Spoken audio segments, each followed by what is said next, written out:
عطرایی که بوهاشون خیلی شیک و خاصه. اگه قرار عطر بخری این ستا رو امتحان کن. اولیش عطر ولنتینو برنیرومای سبز رنگه که یه ترکیب فوق‌العاده از چای سیاه، گل یاسمن و وانیل.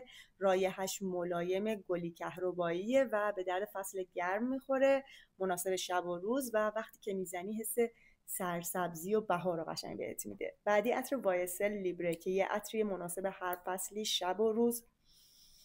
یه رایحه گرم گلی میوه‌ای کهربایی داره، فوق‌العاده دیوونه کننده است. یه ترکیب عجیب و پرتضاد داره از اسطوخودوس، شکوفه پرتقال و مشک، و وقتی میزنی حس ظرافت، آزادی و متفاوت بودن رو بهت القا میکنه. آخری هم عطر جورجو آرمانی نیوسی پشن اینتنس هست که یه عطریه که رایحه‌اش خیلی قویه، شیرین و گرم و میوه‌ایه، بیشتر به در فصلهای سرد میخوره و مهمونی‌های شبانه. و چیزی که این ترکیب رو خاص کرده، گلابی، انگور سیاه، گل یاسمن و وانیل هست و بوش حس قدرتمندی بهت میده.